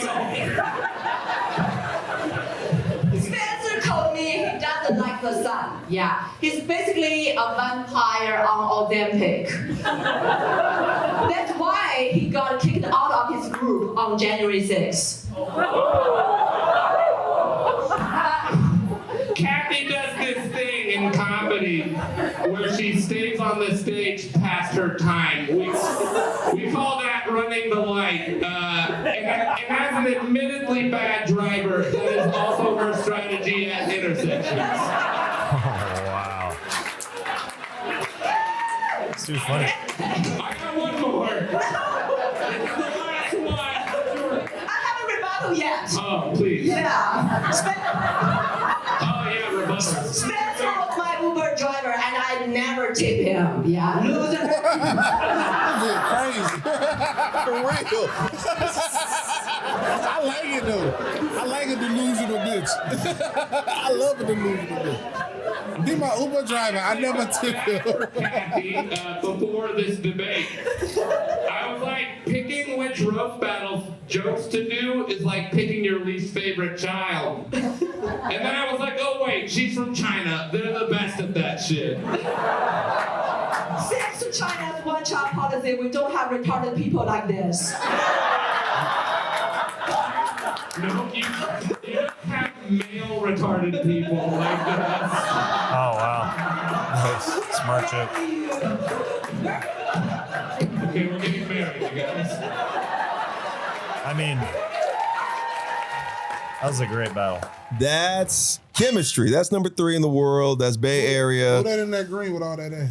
Oh, I think it's Lexi Actionelli. I'm not too sure, actually. But that's Kathy's hour, her debut on the podcast, and Spencer Divine. Go back to the end of that roast battle. First roast battle appearance. Moses, go back to that roast battle at the end, my nigga. No, you can find her in LA. She's great. I mean, if that's the same person, I'm joking, thinking of. nigga. But I want no more trouble with white women. That battle was hilarious. What's the guy's name again? Yeah, Spencer Divine versus Kathy Zhao. So freaking funny. That's a perfect example of somebody who just knows their voice in comedy, knows how to use it too. His pauses, his delivery. Yeah. Hey, but what I like about the Asian lady, bro, she didn't even know she was losing.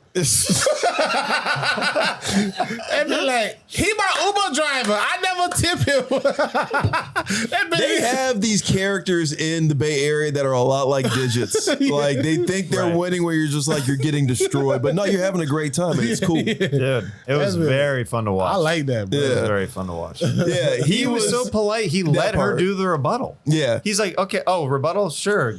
There you go. Bro, and she thought she was like helping. She was like an audience member. She's like, I'm helping. You're just like, you're stepping on my jokes, lady. Like, he was very, very respectful. She was fun. That was a hell of a chemistry battle. I mean, honestly. But you know what's crazy, bro? I find niggas like that be the hardest people to like hit hard. Who? Like that type dude, bro. Like Spencer? Yeah, you just out here, big hair, suit. Like, nigga, you almost a character. Like, it's hard to battle. I ain't saying he a character, but it's hard to battle a character. You ever seen Josh Blue from Last Time I Stand? Yeah, he's like Josh Blue without the palsy if he's doing a Cat Williams voice. You can't win against somebody like that. It's almost impossible, bro. Because the nigga, he has a defense, and it's like whatever you say, just like them type of people, bro. They can win forever because their fucking shield is impenetrable, and whatever you say, just go. Like the nigga let her say her rebuttal. That's how good he was. He was so far. He was just like, go do whatever you got to do because it's probably not. It's gonna be broken English. He was cooking. Yeah. And the crazy part is, bro, if that Asian lady, I don't know her name, Kathy, shorty, if you get your words right, an Asian accent with good punchlines is deadly. Yes. Very deadly. Yes. Like a ninja star. We're all like facts. Facts, big fan. Yeah, I mean, it's true. Yeah. I mean, he's right up your alley as far as like a battler, right? He's kind of got your, I mean, it's saying like, I mean, I enjoyed also watching Alex Hooper battle a lot. Same kind of thing where he brings like sometimes like almost like a character kind of energy, and there's a reason why he's so good. The way he writes his punchlines, and he's just silly with it. Exactly. I love it when people are down to get silly and they take the battle serious for the right reasons, and they don't take it serious for the wrong reasons. Oh, you would love Denver. Like that's their whole thing. It's like they write as hard as New York, but they're so silly. Yeah. At the end of the day, it's just like it's all spaghetti. What battle we on now? 2? We on number 2, number 1, basically. Damn, then boy, this nigga Moses. We did it hostage. I had to get this out. For a bottle of water. This nigga ain't shit. A bottle of goddamn water with no label on it. Yeah, it's Can like I at least get another one? This is the plot to it's like the plot to Bloodsport 2. You guys are fighting for They got us water. in this room with no air conditioning, nigga. They got that's the most nigga shit. They got a tube running out a window. Turn the camera that way. Yeah, this is called Kill David. That's what we're trying to do. All right, let's go to number 2 in the world. I know these number 2 and number 1 are probably some of the best battles all season we're going to see. Let's get number 2 is all the way from the UK, London to be specific. Feel like I'm in my grandma's house. Helen K versus James Regal. You are. Let's roast. Without the cooking? Where that goddamn bedspread at? Battle. All right, this is my good friend Helen. Helen has a very flat. I keep saying Helen. Helen has a very flat face. She wasn't born this way. What you're seeing here is the effects of many years of erosion caused by constant left swiping on Tinder. Helen ran away from her hometown of Novosibirsk in Siberia, but is a British citizen now. I read that Novosibirsk has a world-famous zoo with 11,000 captive animals and 1 escaped pig. Dang. Opening joke called her a pig? All that just to get there. I love it. This is James Regal. Before becoming a full-time comedian, he worked as a DJ. Ew. And hosted a football podcast. So Regal is a really fitting last name because just like the royals, he does not contribute to society.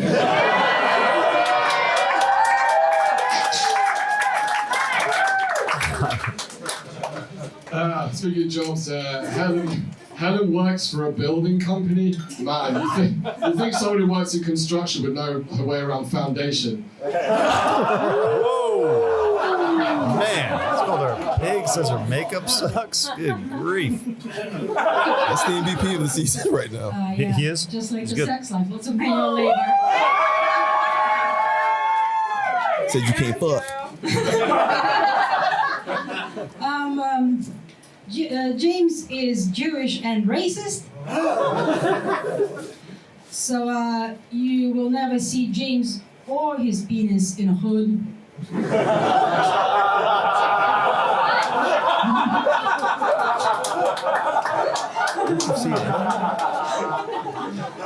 A little bit of a stretch. Talking penis pics, right? Yeah, you really want to get that hood in there. Part Jewish, but luckily she has ADHD, so she's unlikely to try and settle.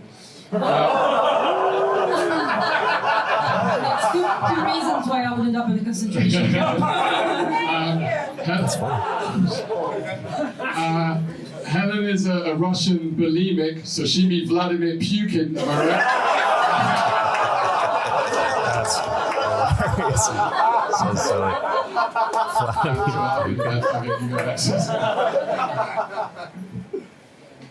I wrote an awful joke how your favorite part of a woman's body is labia minora. But I'm not gonna do that. That's a funny joke, though. But yeah, so just to remind you, James is Jewish and racist. So he would tell Rosa Parks to go to the back of the bus because that's his seat and it doesn't matter who was there first. Wow. Huh? Doesn't Helen remind you of a Russian train? Sorry, let me rephrase that. Doesn't Helen look like a trans-Siberian? Oh, wow. Wow, dude. Great job. That was 5 6. I think if you were a drag queen, your drag name would be Rubles Hagface.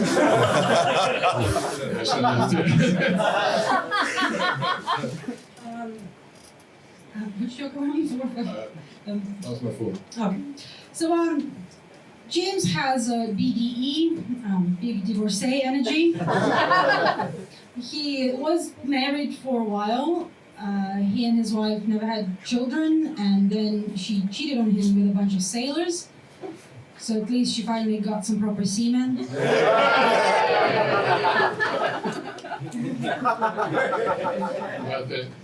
I think you look like you au pair for the Addams family. Oh, wow. Wow. You look like a grow pair. What'd she say? Looks like you should grow a pair. Oh, that's how I rate your pair. Helen's. That's a quick rebuttal on that. Helen told me she's constantly getting UTIs. I'm a man, and even I know you're supposed to wipe from front to back, whereas Helen prefers to wipe Ukraine off the face of the planet. Whoa!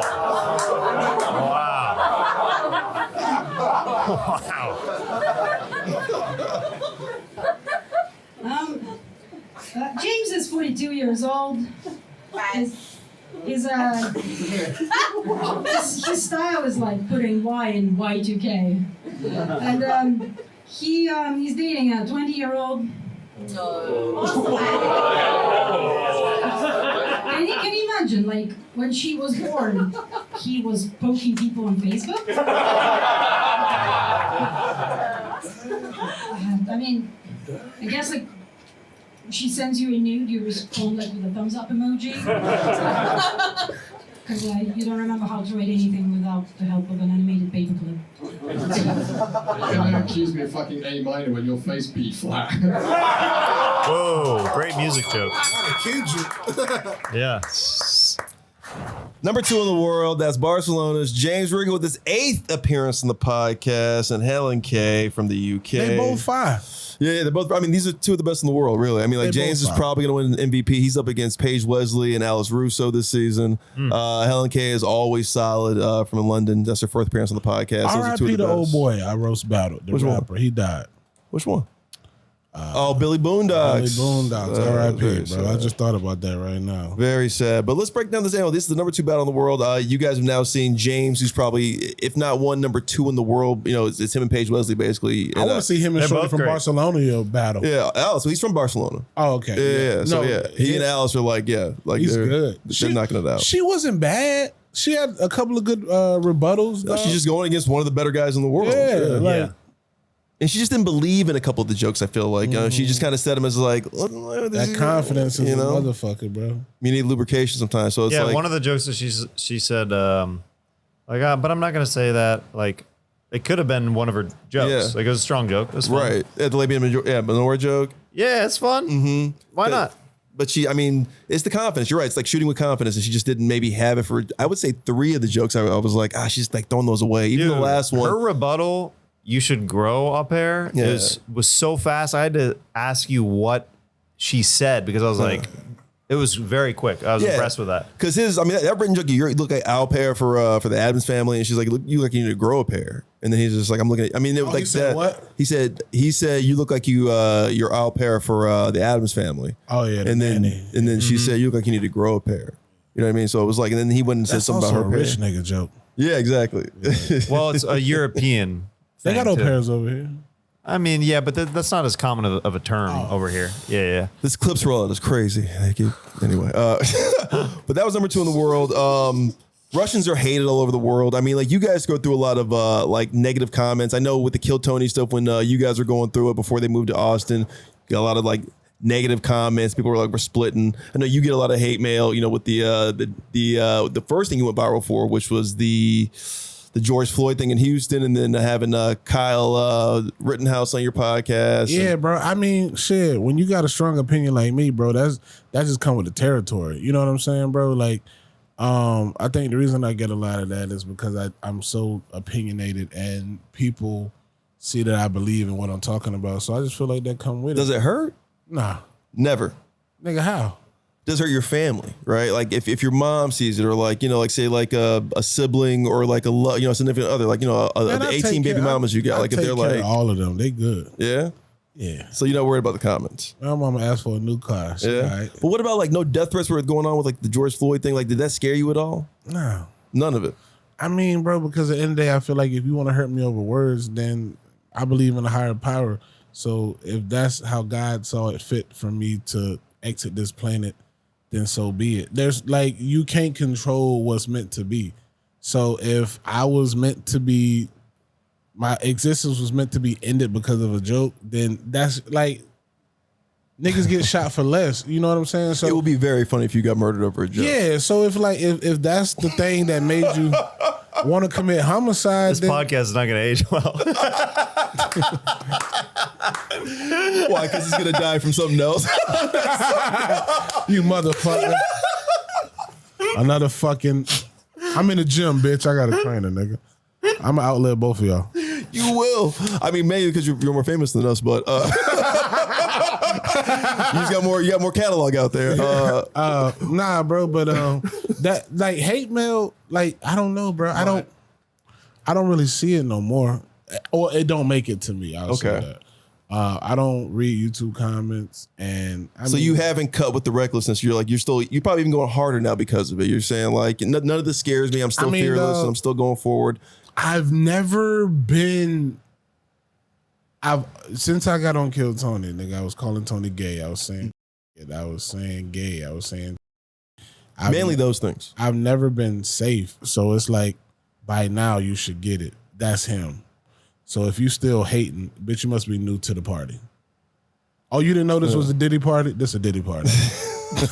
You didn't know a Diddy Reese party. We're talking about cookies and and ice cream right now. No, but I'm just saying, like, okay, think about this, right?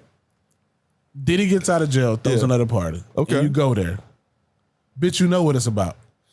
Yeah. So it's like now, especially after being on Netflix, niggas know what I'm about. Right. So if you still come to the party complaining, lead a party. Yeah, you're not trying to get GHB'd and sexually assaulted. Yeah, you know what it is. Who said that? Yeah, that's a Diddy party. It's in the papers. How do you feel? I mean, because like you're such a likable dude. I mean, like, you know, any nigga that hate Jeremiah is a bitch. That's what I mean. There is that, and that's what I'm saying. God. So I mean, I remember when there were fans that reached out and be like, "Do you know Jeremiah? Can you tell him this?" And like, we love him. And like.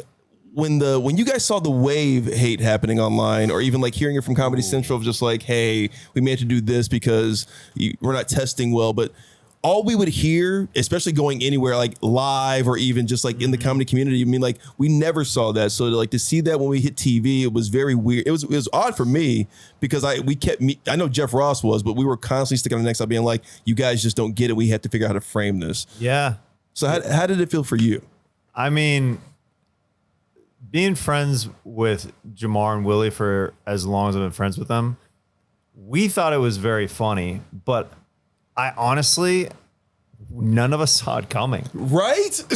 Because when we did the show live, literally we got told for years, without tooting our own horns or whatever, we'd do it in different cities. We'd do it in the belly room. Like, dude, people fly you guys out. I mean, like they were trying to make a series about you guys. Yeah. Damn. They were like, it was, we had like big, like some of our favorite comics who would pull us aside at JFL when we do it in different areas, say, you guys are our favorite part of the show. Yeah. So like when we hit TV, it was the last thing that we thought was going to happen. We all did. And I still think, I mean, but it's, what I've always done with my comedy, it's always been very polarizing.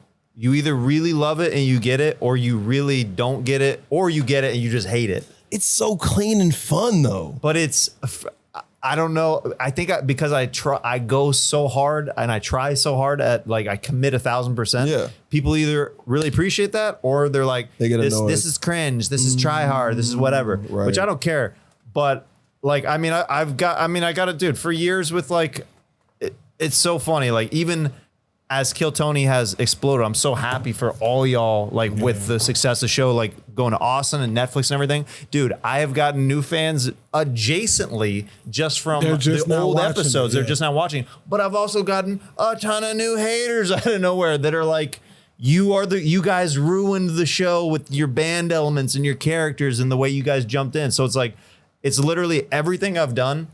There's been a lot of positivity and there's been like a lot of negativity, and I steer towards positive, and that's just what it is. I read something the other day that Childish Gambino wrote, and it said, no rich person is going to be 60 years old and say, I'm glad I wasn't cringe.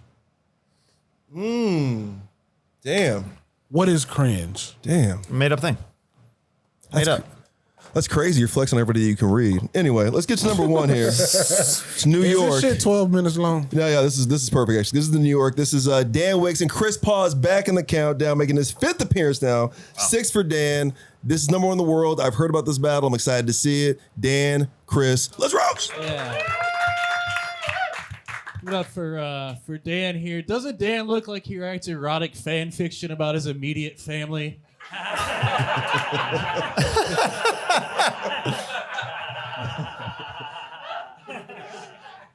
Doesn't Chris look like he writes erotic fan fiction about the cute girl at work? That nigga. All right, this is a classic matchup. He looks like one of my characters. Man, that nigga is an amoeba. Chris looks like he thinks it's punk rock when he picks up his daughter from her mom's house. Bro, I like this retarded nigga, bro.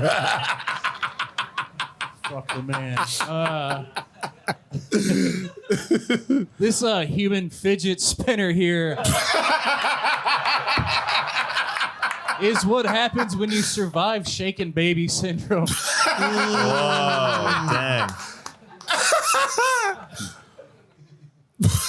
Chris's ex cheated on him with a comic in Cleveland. Which means that Chris's ex cheated on him with a bad comic. I'm kidding. Comics in Cleveland are great at fucking Chris's wife. Oh my God. I like how excited this guy gets. He's furious because his only Eskimo brothers are the 3 roommates he shares a pocket pussy with. It's my week. Dan moves around like someone told him he can't be in 2 places at once, and he's trying to prove him wrong. That's a big thing joke. That's fun. At least one of those places is in Cleveland. Chris is bisexual. His full name is Chris A.O. Pause. Chris is so gay that his last name paused on the word pause. Oh man, shut up! You have the eyes of a hammerhead shark. He does. Yeah, he look like one of them niggas in West Virginia. Apex child predator. Oh wow. You look like a Cleveland child predator. This nigga retarded for real. Chris's best friend died of a heroin overdose, which is sad. Bro, you gotta cut it out. Chris's best friend died of a heroin overdose, which is sad. But what's even sadder is Chris wasn't even his best friend. Oh man. Yeah, nah. It's not his best friend. That would be heroin. Oh wow. Dan looks like he says yummy, yummy, yummy in my tummy, tummy, tummy after he swallows cum. Does look like that. Yummy, yummy, yummy. Chris told me that he's 3% Cherokee, which is why he looks 97% Elizabeth Warren. Nicely done. Coincidentally, Pocahontas also describes his friend dying of heroin.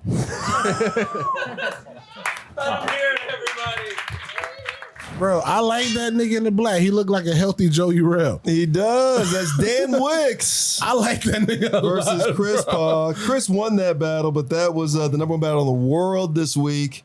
I'm excited about those two, man. Number 5 and number 6 appearance on the podcast for both of them. What do we think about that battle before I get to the standings here? Dan and Chris. That's Chris's second time on the podcast, so you've seen Chris twice now. Mm-hmm. Your first time seeing Dan. What's the retarded dude name? Dan Wicks from New York. I like him the best. Yeah. I mean, I know he ain't win, but like, I don't know, bro. I like retarded energy. Like, I feel like they get me. Retarded. What does that mean? They get you? I grew up with a retarded uncle. Okay. And he's my number one fan. Did he touch you? Sometimes. Really? But not inappropriately. Oh, okay. Like on the shoulder. Oh, okay. I mean, you didn't specify the touch, nigga. Facts. Point. If somebody's asking if somebody touched you, there's only one way to decipher what that means. Well, if he's retarded, there's no way you can stop him. That strength is just, that nigga's strong as hell, bro. Yeah. Nah, but he didn't touch me inappropriately. But he was a retarded uncle of mine. And I like that nigga energy, bro. He was bouncing around, bro, like a kangaroo, dog. He's got Tourette's. Yeah, he's on the spectrum. I like it. I fuck with him, bro. I like both of them, but I like the retarded dude much better. Dan's very, very good. I mean, he's he runs New York. Apex Child Predator went over their heads. Mm-hmm. No, that's a hell of a joke. Yeah. It's a hell of a reference. Guys, thank you for this. Let's get to the standings right now. Nigga, Let's talk 2 about hours it. though, Moses. Yeah, God I had to damn, get it all out. We got it. And you know what? This is probably one of the more Can I get gas rated. money or something? Yes. Can you buy my dinner? Yeah. No. What? Because that's like 3 dinners. Just send me $75. Let's get to this. Let's get Damn, to man, the this shit. Nigga, all the shit I was planning to do, I can't do it, bro. I can't even. At 9 o'clock on a Monday in LA, what were we going to do? I had to pick up my fucking dry cleaning at 8:30. That shit gone. No, you're right. They probably sold My it. cleaning lady, I can't even pay her. That bitch gone. Yeah, that's true. All right. I'm fucking with So you, the bro. U.S. West is we're at 111 points this season, 111 and a half points. We're a point and a half over Bay Area. Bay Area, I don't know how you got to number 3 again this week. It was a good battle. Spencer's really, really funny. Austin, Denver, catch up. We're excited about you guys. David's from Austin. I am not from Austin. Tell them to get their videos in. I'm David. not from Austin. I know, but you were out there for What a you little mean? bit. I live out there. So New York is leading the whole league with 127 and a half points. Chicago, get your image releases in so we can get you guys back in the countdown. Cleveland, the streak continues. 53 points now. You guys actually might catch Chicago before the end of the season. International West.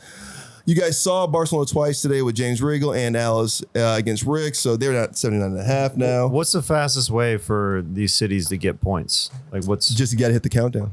So all they do, they send us the battles, they submit. There's a committee now that every city has a rep. They vote on them and then they send them over. We have a 16 person committee. They send us all top 7, all top 10 basically, and then we break them down. And this is how you get your points. So your quickest way is to have a good battle, do it somewhere, and then you can get points for your city. I know Paige Wesley was trying to help out places like Denver, places like Chicago by going there and battling. Yeah, interesting. Yeah, because you can pick up points that way for your city. So right now, I mean, you're looking at LA, Bay Area, New York, Barcelona, and Manchester plus Scotland, all going to Austin this year so far. But with Manchester having no shows until October, there is a way for the UK, Tokyo, and London to all catch up. So we'll see what happens going into next month. We got 2 months left, everybody. Knock it out of the park. Yeah. Thank you, Jeremiah. Thank you, David. This is a 2-hour podcast. This was awesome. I'm sorry, Channing. We are invading your house. But this is a good podcast. Trying to fuck his girlfriend. No, we're out of here.